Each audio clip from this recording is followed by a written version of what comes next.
cloud-nuke is an open-source command line interface tool written in Golang and maintained by Gruntwork.io. It is capable of efficiently finding and deleting resources in your AWS accounts, such as S3 buckets, load balancers, EC2 instances, RDS databases, and more. cloud-nuke is useful in any context where you need to quickly and reliably delete or wipe away AWS accounts.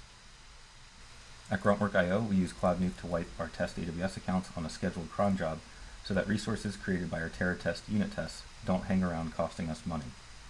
You can also use cloud-nuke to inspect your AWS accounts for existing resources, which is helpful if you're trying to remember where something is or if you maintain many AWS accounts. cloud-nuke is highly scriptable. You can use it in shell scripts, CI/CD jobs, or even call it from application code as a library to inspect or selectively nuke certain AWS resources. Let's now take a look at cloud-nuke in action. First, we'll take a look at the inspect command, which is non-destructive.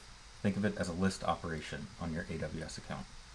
On my right buffer, I have a simple shell script that will create several different AWS resources in a specific region in my test AWS account.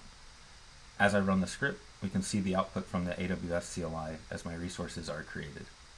I create some SQS queues, SNS topics, S3 buckets, and some ECR repositories.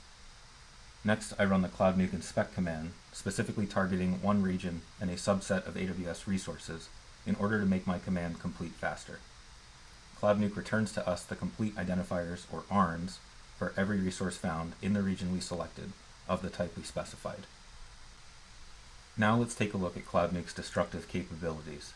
If you run the nuke command instead of the inspect command, you can still target specific regions and resource types as before. This time, cloud-nuke does the same list operations to inventory your AWS account, but this time it shows the resources that it is planning to destroy if you confirm that it should nuke your account.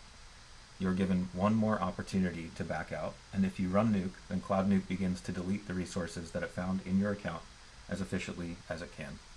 cloud-nuke also keeps track of what happened with every individual resource, so that it can print out a results table for you at the end of your run. This table shows which resources were deleted successfully, and if any errors occurred, they'll be printed here next to the resource that encountered the error, making it easy to understand what happened. Finally, cloud-nuke allows you more control and an additional measure of safety around which resources should be targeted for destruction, and which resources should always be included or excluded. The cloud-nuke configuration file allows you to optionally define either include or exclude rules, leveraging regular expressions, to signify which resources should be included into or filtered out of a given run. In this example, I want to clean up all the S3 buckets in my account, except for one important bucket that begins with Zach-test. You could imagine this might be a Terraform state bucket or an important bucket holding state for some internal tool. In this run, my test bucket is excluded because cloud-nuke saw that I specified an exclusion rule in my configuration file that matched my test bucket's name.